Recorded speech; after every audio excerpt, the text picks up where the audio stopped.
Swayam Prabha. Digital India. Educated India.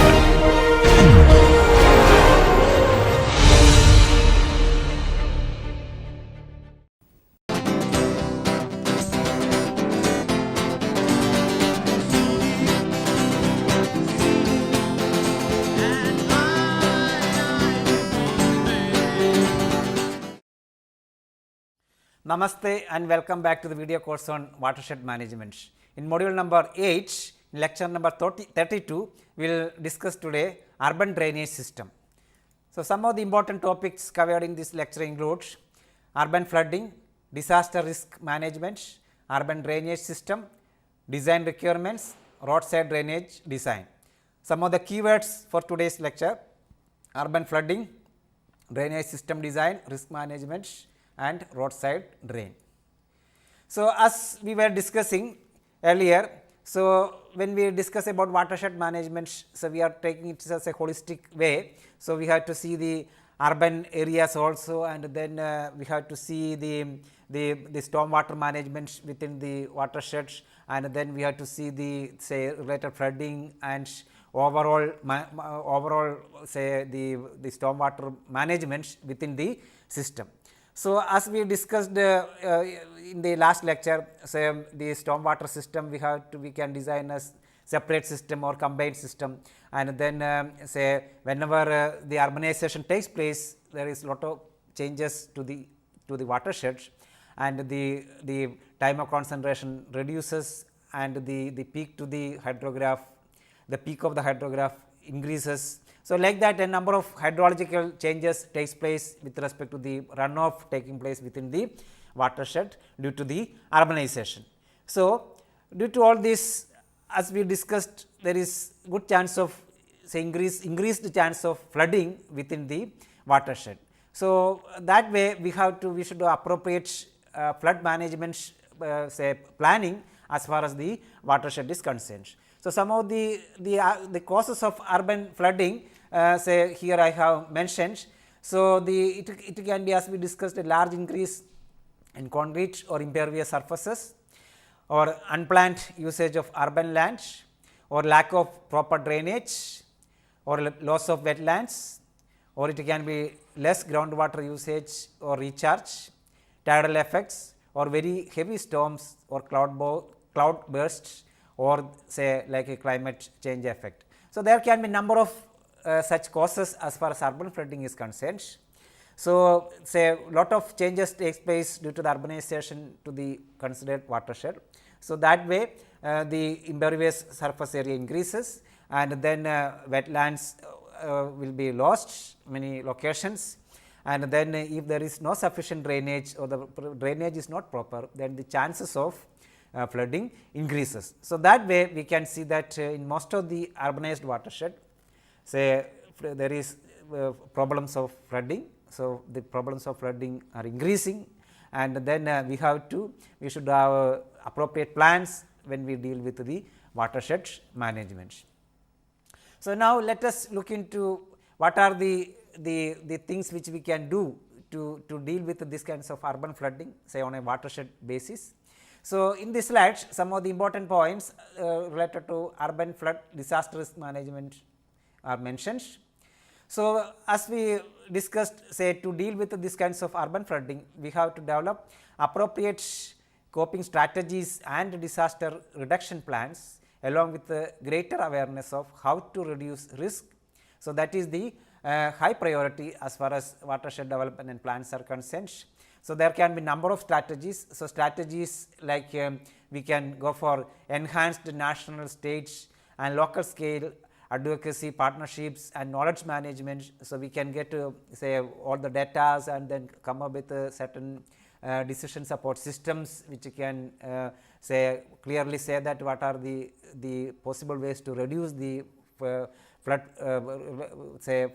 urban flooding, and then standardizing hazard risk management tools. So, we can come up with some standard management tools and methodologies and practices to reduce the risk of urban flooding.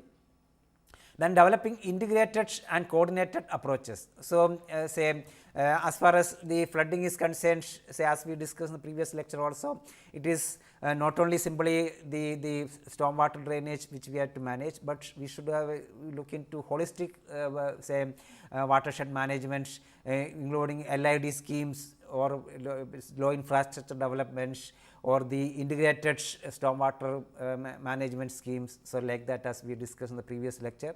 So, that way we have to standardize the management tools, and then we can have we can develop integrated and coordinated approaches. And then also we can incorporate learning by doing mode of operations. So, you can see that in many cities, say there may be number of floods that happened in earlier times. So, from that we can learn a number of lessons. Say for example, in Mumbai July 26, 2005 there was a severe flooding. So, from that we can learn many lessons, and then we can implement many changes, many things to the area considered, so that this flood risk can be reduced. So, that way this the learning by doing mode of operations are very helpful. Then we can promote the diffusion or documentation of best practices. So, as we discussed in the previous lecture also, so there are a number of best practices are possible. So, we can say come up with specific documents, say how we can reduce the risk as far as the urban flood is concerned, so that we can go for better management practices, and then this can be say communicated to various the stakeholders, including common public, schools and public enterprises or the private institutions. And then also we can build appropriate communication protocols facilitating multi-platform and multilingual dissemination. So, as far as flooding is concerned, say if there is any area, say due to heavy rainfall or any other reason, if there is an area which is flood prone, then we need to have appropriate communication protocols we can develop, and then the people can be warned, say just like advanced flood warning systems, and that will be very useful to reduce the risk as far as the urban flood is concerned. So, whenever we talk about the disaster risk management as far as urban flooding is concerned, we have to come up with appropriate plans, and then we have to come up with appropriate guidelines with previous experiences, and then also we have to disseminate this information to the stakeholders and various agencies, so that the appropriate flood warning system can be made, and so people lives and money can be saved this way. So, that way when we discuss about the urban flood disaster risk management, say we have to analyze and present information in an easily understandable form for wider use by decision makers. So, whatever we are making as far as the guidelines or as far as the management plans, so it should be analyzed and presented in such a way that it is easily understandable to the decision makers or the politicians or the district authorities, like that.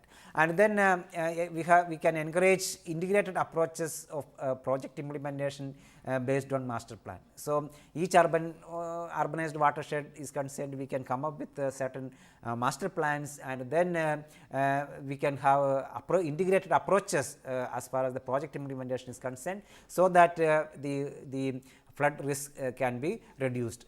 And then also we can encourage states to accord top priority to deal with recurring urban flooding. Say for example, Government of India, say as central government, so the Government of India can encourage states governments to give top priority as far as to deal with the urban flooding, since when urban flooding happens, say the economical loss will be very high, the human loss will be very high. So, that way we should do an integrated flood risk assessment plans, and we have to go for disaster risk management as far as the urban flooding is concerned.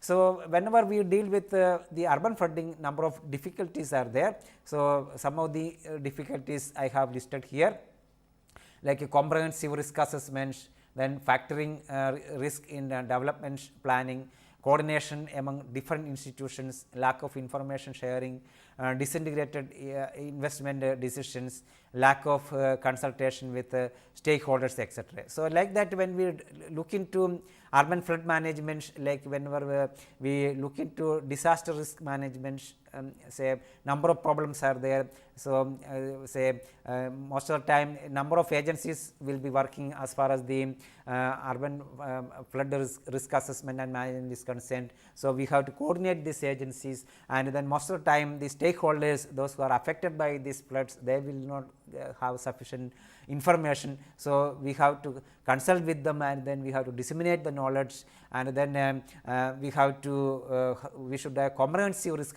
assessment plan covering all the aspects with respect to the master plans as far as the urbanized watershed is concerned for the disaster risk management.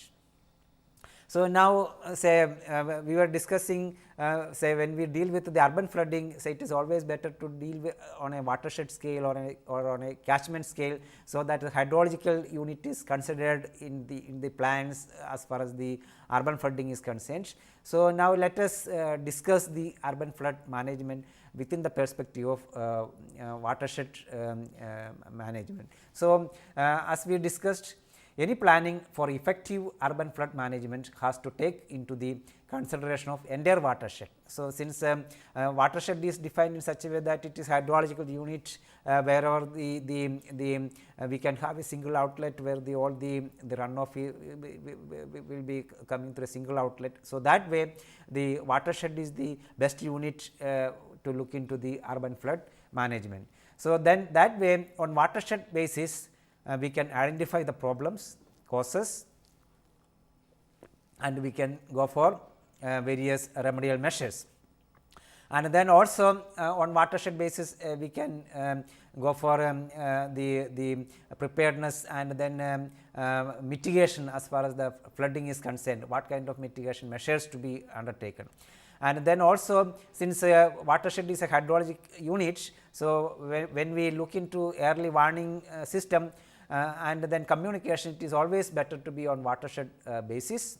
And then the response action also it is better to be on watershed basis, since the response is concerned it is with respect to deal with the discharges taking place within a watershed or the depth of flow taking place. And then also we can go for awareness generation within the various stakeholders, and that way we can develop the community capacity to deal with such kind of flood problems. And then also we can develop vulnerability maps and then risk assessment maps, so that the total the risk or the vulnerability due to the urban flooding can be reduced very much. So, that way like hazard mapping or flood level mapping, and then we can identify the damages, and then say if any specific locations are there, then we can go for insurance and risk transfer. So, that way various things are possible when we deal with the urban flood management on a watershed basis. So, it is not just like an administrative unit, just like a district or a taluk or a village, but it is always better to go on a watershed basis as far as urban flood management is concerned. So, that way when we deal with the urban flood management on a watershed basis, if we can develop a spatial decision support system which we discussed in one of the earlier lecture, we can develop appropriate spatial decision support system which can show say the vulnerability to flooding, or say the flood risk areas, and then we can easily predict which of the area will be affected whenever say the water level rises to a certain level, and then so that way the decision makers can easily understand what will be happening due to say certain specified intensity of rainfall or the predicted rainfall, so that appropriate measures, management measures can be taken to save lives or to save properties. So, that way we can have an urban information system. Say for example, in Mumbai city, after the 26 July 2005 rainfall, say disaster management cell has been opened, and then this cell is monitoring say with respect to the during the monsoon season, how the very rainfall pattern changes, or with respect to heavy rainfall, what are the possibilities of flooding, or what are the which are the areas which may be affected due to flooding. So, that way this disaster management cell gives information to the public media, and that will be disseminated, and then that way we can have appropriate management plans. So, that way it is always better to develop an urban information system, so that we can come up with appropriate plans to deal with the urban flooding problems. So, now whatever we have discussed is say the urban flooding and related causes, and then what are the risks involved, and then how we can manage. So, now let us discuss about the urban drainage system. Since drainage pattern or appropriate drainage is given, then to a big extent the urban flooding can be reduced. So, appropriate urban drainage system is very important as far as the urban flood management is concerned. So, urban drainage system, so drainage system generally we can categorized into major drainage systems and minor drainage systems. So, major drainage systems generally say to this comprises of open nalas or streams and channels, and natural surface drained. So, say whenever rainfall takes place in the urbanized area, then this the immediately the runoff starts, especially from the impervious surfaces, and this will be collected through minor drainage systems, just like a network of underground pipes and channels. So, that is so called minor systems, and this minor system will be joining the major drainage systems, just like streams, nalas, say small channels or rivers. So, this finally it will be taken to large rivers or to the ocean directly, depending upon the area. So, minor system generally we can categorize into two types, like a separate and combined stormwater drainage system. So, this also we have discussed in the last lecture. So, in the separate drainage system generally there is one system to convey the storm water, and another system to convey the sewage or the say as a separate sanitary sewers. So, the sanitary sewers usually underground pipes convey the wastewater from homes and business to discharge point, while the storm drains which is the underground pipes or channels collect the storm water from the rainfall runoff and convey to the discharge point. So, depending upon the city or depending upon the location, there may be separate systems or the combined system. So, the advantages and limitations of separate system and combined system we have discussed earlier. So, as far as urban drainage system is concerned, there can be major drainage systems or the minor drainage system.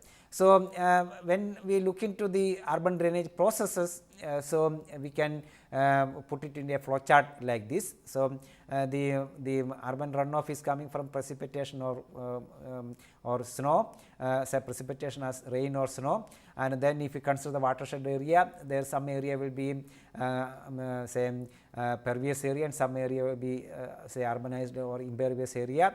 So, we should have say using hydrologic models. So, we can model this rainfall to runoff by considering various processes like evaporation, infiltration, overland flow, like that, and then say by using hydrologic models we can get the hydrographs. So, which is the say overland flow as far as the considered hydraulic unit is concerned, and then this the hydrographs which we consider, that will be further this overland flow will be joined to the channels or the big drains or small drains depending upon the conditions, and this we can model through hydraulic models. So, it can be either say the flow through on the road or say a pipe flow, and so that can be various say there can be some storage as far as road is concerned, or this we were to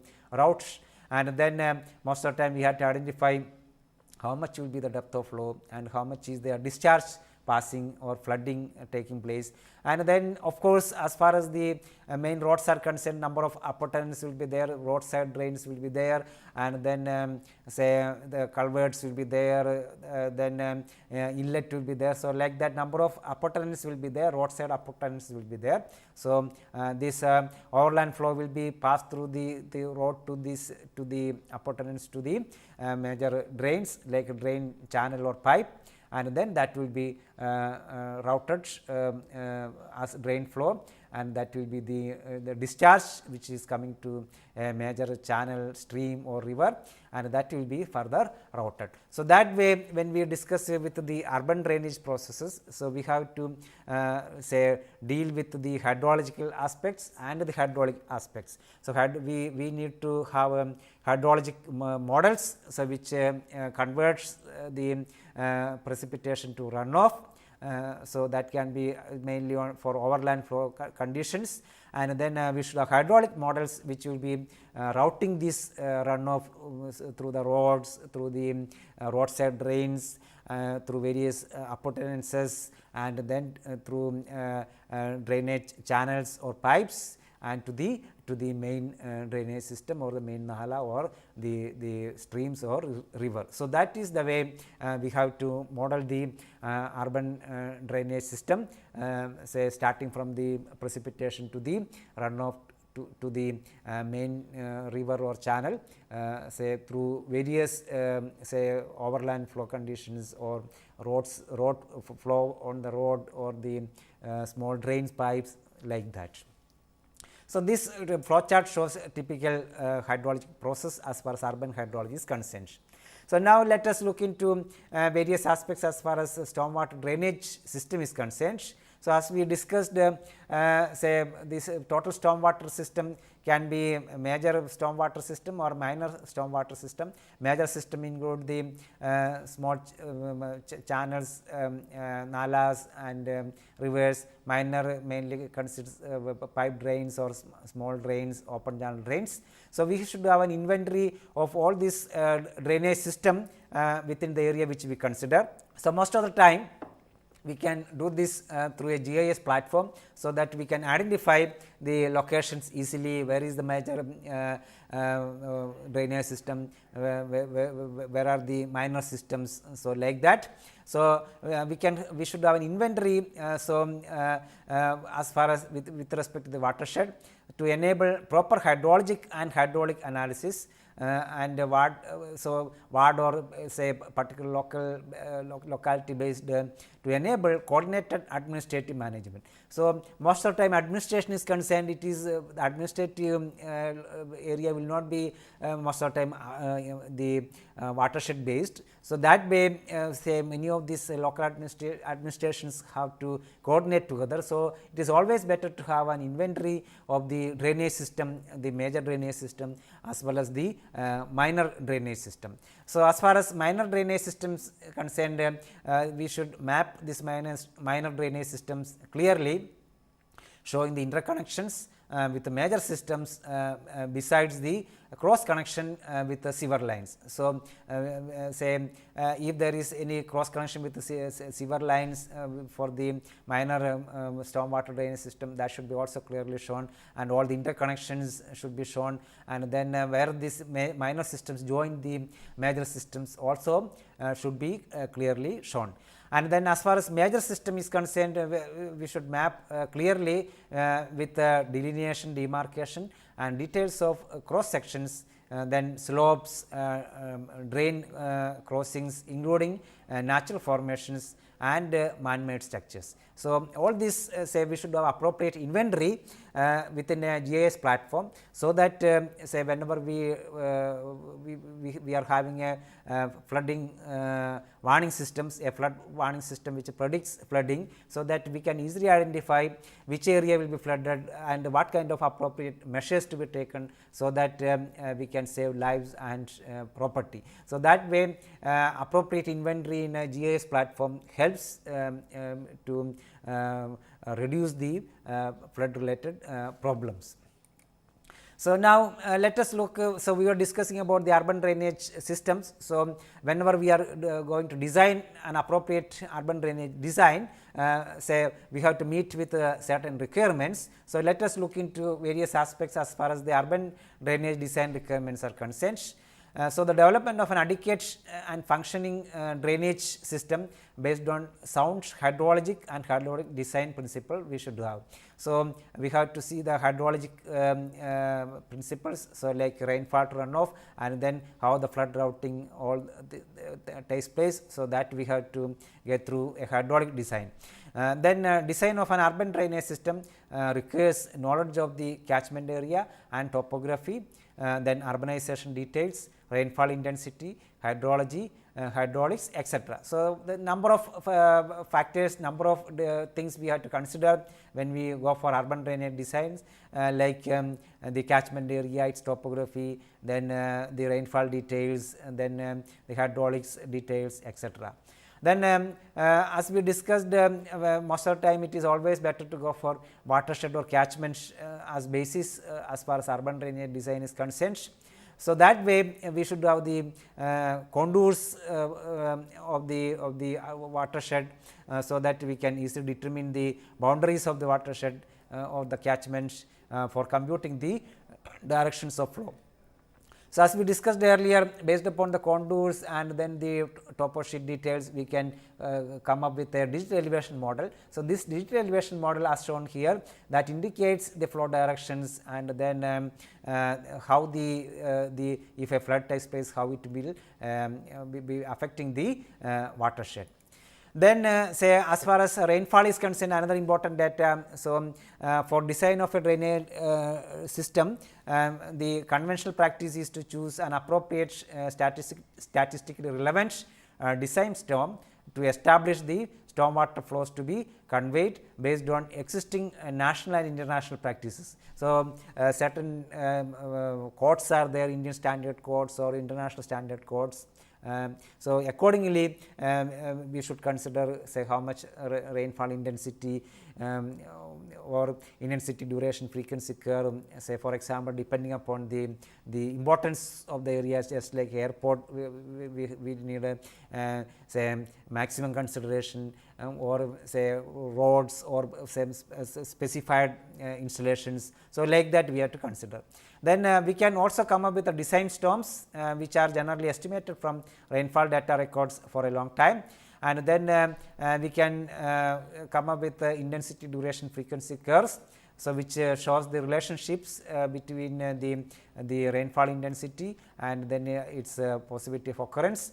And this IDF curves need to be used to maintain design standards for new systems, and then also retrofitting and replacement of older urban drainage systems. So, that way say we have to keep on updating the IDF curves and then come up with the appropriate rainfall intensity while designing the new urban drainage systems, or when we are going for retrofitting or replacement. So, IDF curves should be developed for each city based on extraction of data from the raw data charts, and this can be a, say minimum 15 minutes resolutions, so that we can easily identify which are the locations of possible locations of flooding, or what kind of say how the discharge or the flow depth will be varying within the watershed which we consider. So, now let us look into some of the important design consideration as far as urban drainage is concerned. So, some of the important say considerations like a frequency of thunderstorms. So, we should also look into additional considerations for planning future urban drainage systems, and then as far as say discharge flow, design flow is concerned, to protect urban areas, safe management and passage of water resulting from frequent storm events, like say we have to look into hydrologic design and then corresponding hydraulic design.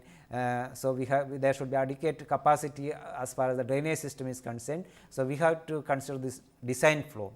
Then urban drainage design, most of the time our main objectives include hydrologic analysis and design to estimate the peak flow rates and the flow hydrograph for the adequate sizing and design of conveyance and quantity of control facilities. So, as I mentioned earlier, we had two components, one is the hydraulic design, second one is the hydraulic design. So, accordingly say the main objective is to do a hydraulic analysis and design. So, that gives the peak flow rate, time to peak and all those details, and then accordingly we design the drainage section and then its conveyance and then the control facilities as far as the flood movement is concerned. So, to estimate the peak flow rates, say the knowledge of the rainfall intensity, its duration and frequency is required. So, this we can consider the historical rainfall events, say for example, at least 10 years, and we always say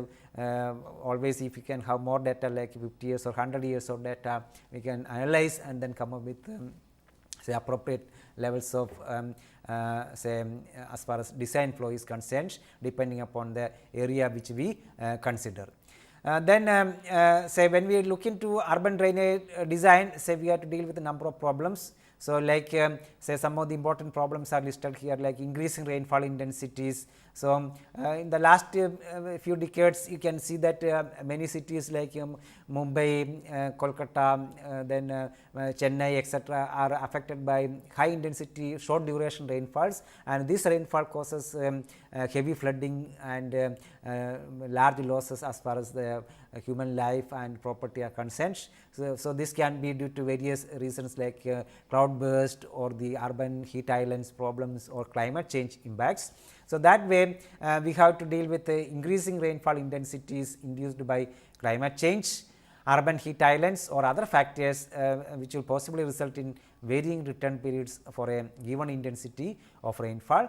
And then rainfall intensity to be used for design will also depend upon the time of concentration. So, we have to identify how much is the time of concentration as far as the considered watershed by considering the various parameters.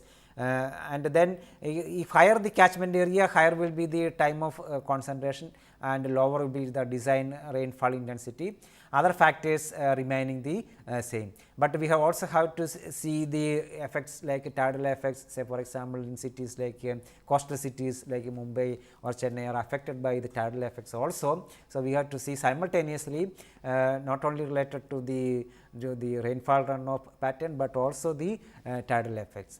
As far as peak flow rates are considered, we can simply use methods like a rational method, which is Q is equal to C into I into A, where A is the area of the catchment, I is the intensity of rainfall, C is the coefficient of runoff. So, this simple formula we can utilize for hydrologic analysis.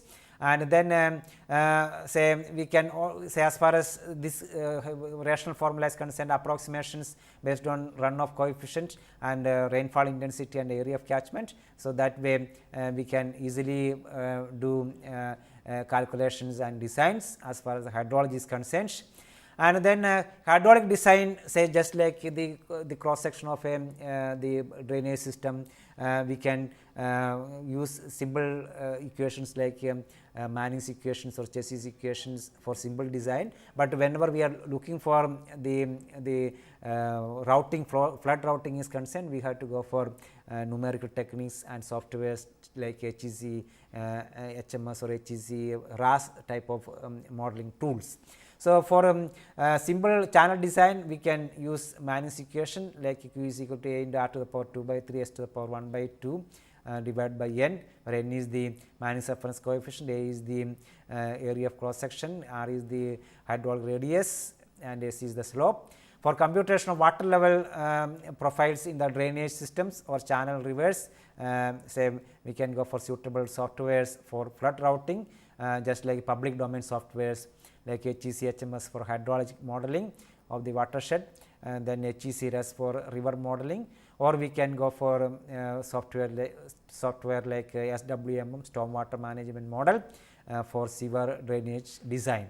So, that way we can either go for a simple modeling models just like a rational formula or Manning's equations, or we can go for somewhat complex models like HEC HMS or HEC RUS, which consider most of the physical parameters as far as the rainfall runoff is considered. So, all future stormwater drainage system may be designed taking into consideration a runoff coefficient of up to C is equal to 0.95 for estimating peak discharge using the rational method. If you are using rational method, so maximum possible generally we can consider 0.95. And then say urban drainage system is concerned, we also should deal with the operation and maintenance. So, it is not only appropriate design and then implementation, but the operation and maintenance also very important. So, let us look into some of the important aspects as far as the operation and maintenance of the urban drainage system. So, proper operations and maintenance are crucial for any urban drainage system to be functional to the design capacity and for its durability as well. So, you can see that say whenever heavy rainfall or the monsoon takes place, say for example, in India during the monsoon period of 4 to 5 months starting from June to September or October. So, we cannot do many of this maintenance during that time. So, we have to do this maintenance work before the monsoon starts. So, that way pre-monsoon desilting a major operation maintenance activity in most of the cities and watersheds. Then periodicity of cleaning of drains should be worked out based on the local conditions. So, as I mentioned, local conditions like if there is effect of tides or other kinds of parameters which you have to consider, then we have to see whether we have to do before monsoon only or periodically we have to do. And then other issues like say removal of solid waste. So, you can see that many locations say the drains will be clogged due to the solid waste. So, there should be suitable interventions in the drainage system like traps, trash racks, which will reduce the amount of solid waste going into the storm sewers. And then also in many of the say storm drainage systems, we can see that sedimentation is a problem, silting is a problem in channels or even pipes. So, we have to see various arrangement like removal of sediments within the say drainage systems. So, sometimes hydraulically also we can do this through maintaining certain minimum velocity within the drainage system, or say we can also remove it manually. And then also we have to see the inlet connectivity between the major drains and then minor drains, and then we have to see how the system to be worked out. And then also as far as urban drainage system is concerned, some of the special considerations which we have to see as far as the watershed is concerned, like low lying areas should be reserved for parks and other low impact human activities should be only done. Then wherever are unavoidable buildings in low lying areas should be constructed on stilts above the high flood level or full tank level. Then for chronic flooding spots, alternative locations may be explored for accommodating people staying there. And then a building should be constructed on stilts after taking into account the stability of slopes. And then stormwater drainage system for coastal cities have to be designed taking into account the tidal variations. So, when we look into urban drainage system, we have to see all these considerations like tidal effects, then low lying areas, and then if any specific areas always flood prone, then what kind of measures we can consider like that. So, various special considerations we have to see as far as urban drainage system design is concerned. So, now say what we are discussing is the important aspects as far as urban drainage system, its considerations, its design and its requirements. So, that is what we are discussing. So, now say one of the important urban drainage system generally in urban areas is the roadside drainage system.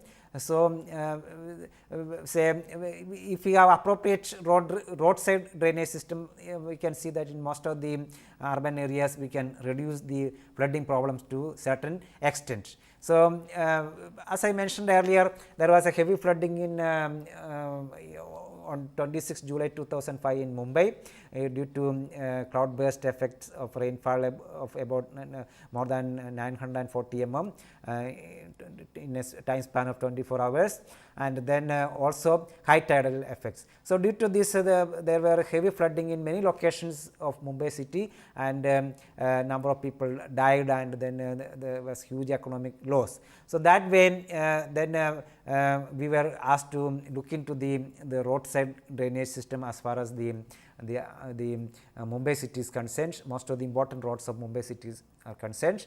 So, then we looked into various design aspects of various existing conditions as far as these Mumbai roads are concerned, and then we went through all the design procedures as far as roadside drainage design is concerned, and then we come up with certain guidelines. So, I will just discuss this roadside drainage design within this context of Mumbai roads, which we redesigned a few years back by considering the various rainfall conditions, tidal conditions, and then the road conditions and the site conditions. So, some of the important aspects are listed here.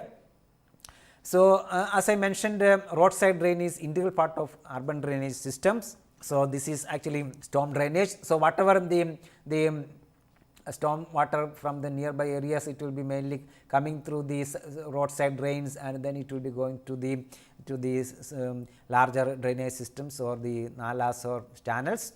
So, the storm drainage here, what is happening, we collect the storm water runoff, then this should be away from structures and through roadway or the waterway or right of way. So, you can see that if this is the road, then we have to collect all this the storm water coming from adjacent areas, and then generally the drainage system, storm water drains will be on the sides of the roads, and then we have to see appropriate design as far as the roadside drainage system is concerned. So, some of the important objectives for such a design is hydrologic. We have to see the hydrologic aspects like rainfall runoff. Then we have to see the hydraulic considerations like what kind of section to be given, what kind of drain, open drain or pipe drain. So, what kind of drain is to be given. So, the main objective will be minimize the flooding and then erosion to properties, and then safe traffic. So, in an urban area, if we can reduce the flood risk through all the roads, then most of the inconveniences caused due to urban flooding can be reduced to a larger extent.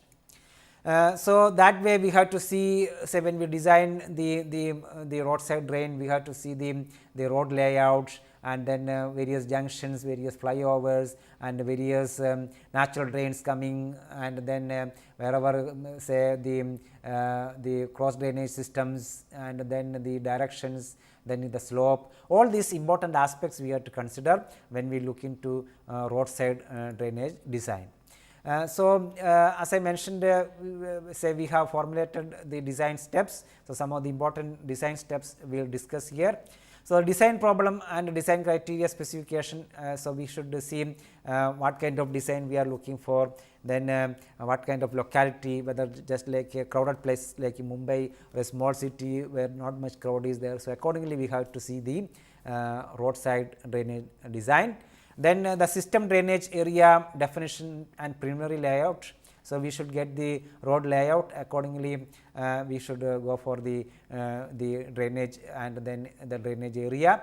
Then we should get the street layout, total drainage, then field and office data collection. So, we should go to the field and then see the specific problems like the width, say whether in trees are there, outcrops, utility locations, etc. Then we should come up with the system layout. So, the final layout we should have like all ditches, waterways, inlets, manholes, mains, laterals, culverts, flow direction, etc. So, we have to go systematically. Then next step is hydraulic calculations. So, we have to identify as far as road is concerned, so how much water will be coming from both sides. So we have to see that area, and then how much is the rainfall possible, and then we should go for hydrologic calculations. So we may have to go for a hydrologic modeling, rainfall runoff. So flow estimations for the design frequency we have to consider. So we have to see the intensity duration frequency curve or return periods, which we have to consider 2 years return period or 5 years return period or 50 years return period, like that. Then we have to see the street flow, like flow and spread calculations, then maximum spread, gutters flow, like that. Then inlet spacing and layout, so like location and type of inlets, size, extra inlet, etc. Then we have to see the hydraulic calculations, like size of the drain, permissible velocity, slopes, etc. Then various design checks like discharge, fruit number, velocity, slope, like this. All these parameters we have to consider as far as the roadside drainage design is concerned. So it is not only hydraulic aspects, but also the hydraulic aspects like size of the drain, velocity, slope, etc. So some of the important factors which we have to consider when we go for roadside drainage design is are listed here. Like return period of flow, like 2 years return period or 5 years return period or 50 years return period. So this depends upon the city area and then the importance of the area. Then the water spread area, say like when we consider the road both sides, how much area, whether it is the on a watershed basis or only a strip wise both sides, like 50 meter, 100 meter both sides of the roadside. Then inlet types and spacing, so how this flow is coming to the roadside drains, so and then what is the spacing for that. Then longitudinal slope we have to see, then cross slope, then curves and gutter sections, so how the curves and how the gutters, how this is considered. Then roadside and median channels, bridge decks, flyover, shoulder gutter, median barriers, storm drains, detention storage, erosion, and then what is the cost, how much cost, we say what are the financial layout as far as whether we have to go for very expensive drainage systems or how we can reduce the cost. So all those issues we have to consider. So these are some of the important factors which we have to consider when we deal with the drainage design. So some of the important design considerations I have listed here, like how much area should be considered for a reach. So if this is the mount which we consider, then both sides how much area we have to consider. So actual length is in between hydraulic mount to the drainage point. So this is the drainage point. So this is the hydraulic mount. So how much area we have to consider. Then second issue is how much width should be considered on other side of the road drainage. Internationally, roadside drain are designed to cater only road runoff, but in highly populated area like Mumbai, we have to consider the runoff coming from nearby areas also. So nearby properties, all this runoff will be coming to the roadside drains. So we have to deal that also. So then actual width should be based on topographical survey. And then the roads in Mumbai, say for example, we have to see the actual area contribute to roadside since it is heavily populated, and then the roads are very narrow. So that way we have to consider. Then third issue which we have to consider is designed rainfall intensity.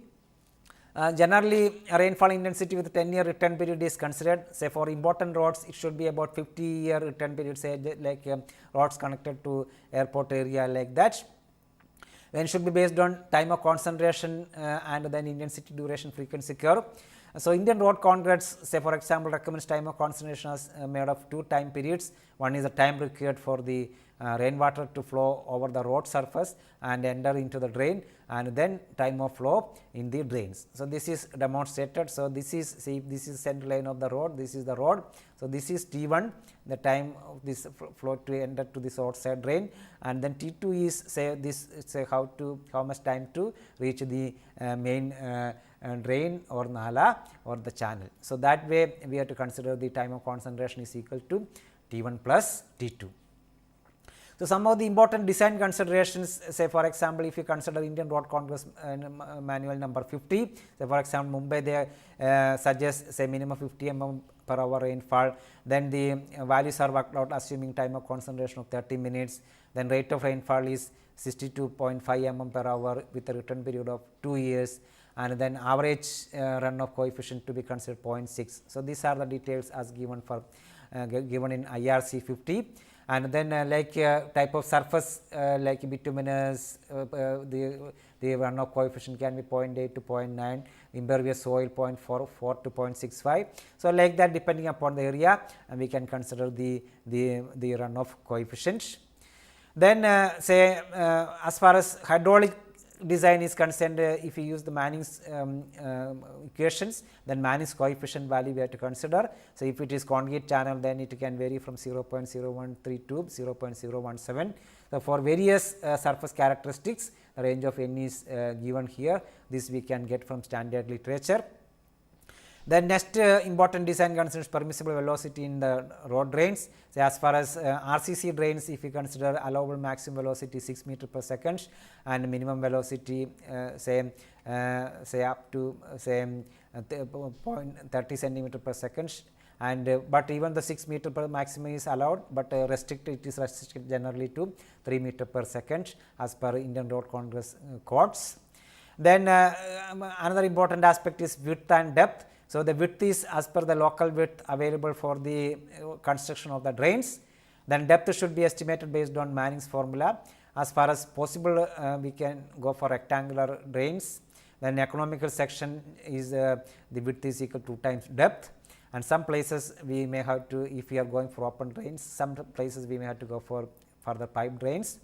Then as per IRC 50, minimum width of drain should not be less than 250 mm, and in case of pipe the minimum diameter should not be less than 450 mm. This is as per Indian Road Congress manual number 50. Then eighth point is slope of the drains. So, like longitudinal slope, generally slope should not be less than 0.3%, but in flat terrain it can go up to 0.2%, and slope is designed such a way that the flow is always in subcritical flow. So, there should not be any supercritical flow condition, so that there is any hydraulic jump can take place within the channel that may create further flooding problems. So, as far as IRC 50 code, minimum longitudinal gradient is 0.3%. Then freeboard also we have to, when we go for open channel type design, 0.3 meter is the prescribed freeboard. But say for example, in a city like Mumbai, very flat terrain and does not allow to have more freeboards, then IRC recommends like if the bed width is less than 300 mm, freeboard minimum should be 10 centimeter, 300 to 900 mm to 15 centimeter, 900 to 1500 mm 30 centimeter, and for larger size it should be 90 centimeter. So, like that. Then say design consideration like a type of inlet to drains. So, we can have either curb inlet, or we can have grated inlet, or we can have combined inlet. So, we should have, say, depending upon the terrain, depending upon the location, we should go for the best possible type of inlet to the drains. Then like junction box size, this should be designed as per the velocity of the water crossing or joining each other. Then as far as the nala is concerned, nala, all the small drains water will be taken to the nalas or the streams. So, level difference between the invert level of the invert level and maximum water level in the nala, we have to see if the invert level of the drain is lower than the maximum water level in nala, then nala water starts entering to the drains. So, then slope has to be modified and designed in such that the invert level of drains is above the maximum water level of nala. Then connection between the main drain or either side of the road we have to see. Then important points like design of draining to the creek or nala having tidal effect. So, as I mentioned, in a city like Mumbai, tide is an important factor as far as flooding is concerned. So, we have to see that whether the outlet of the drain is to a creek or to a nala whose water level rises according to the tide level, and the invert level of the drain should be above the high tide level, else sea water may enter to the drain. If possible, a large size drain may be constructed which can act as holding ponds until the high tide level. Then say we need a large quantity of data when we go for the roadside drainage system design or the urban drainage design. So, some of the important data like rainfall intensity, then runoff coefficient, area contributing to drains, then cross sectional parameters, the reduced level of the hydraulic mounts, then reduced level of the ground level, invert level of the drains. So, like this all this data are required as far as the drainage design is concerned. Then key plan of the work, the area like the length, location of the nala, size, invert level of drains at starting point and draining point, slope between the sections, other major drainage work nearby or river nearby. So, all these key plans should be available. Then detailed plan of the road like length, location of point sources and their discharges, hydraulic mounts, reduced level of ground levels, then arrows showing the flow direction of storm water in the drains, location of draining nala, location and size of cross drainage work, location of manholes and their sizes, and any other data site specific. So, all this data detailed plan of the road and all the data should be available. Then longitudinal section drawing like finished road level, reduced level of existing ground level, invert level of drains, bed levels, water levels of nala, location of curb inlet points, location and size of other point source joining the drain. So, like this. So, all this data should be available. So, when we go for integrated urban drainage system design, so including the roadside drains and then the nala system or the channel system. So, we should have integrated drainage design plan, so that the flood effect, if any possibility is there, that can be reduced, and then we can have a better management plans and better design, so that there is no flood problems as far as the area is concerned. For today's lecture, some of the important references are shown here. Then says before closing the lecture, some tutorial questions and assignment questions. Critically study the urban drainage design methodology adopted in India. Some details you can see in this website. Compare the urban drainage design practices in US, UK and India, and propose better management practices for Indian cities. Then few self-evaluation questions. What are the important causes of urban flooding? What are the difficulties in urban flood management? Discuss watershed based urban flood management. Describe the inventories to be taken for stormwater drainage system. What are the important design consideration for urban drainage systems? What are the important data to be considered for roadside drainage design? So, all these questions you can easily answer by going through today's lecture. Then few assignment questions. What are the important strategies for urban flood disaster risk management? Illustrate various urban drainage systems. What are the important design requirements for urban drainage systems? Discuss the important design considerations for roadside drainage design. What are the important factors to be considered for roadside drainage design? So, these questions also you can answer by going through today's lecture. So, what we discussed today is urban drainage design, and then say an integrated design system by considering all the aspects including the roadside drains, nala system or the channel system, so that we can have an effective drainage design. Thank you very much.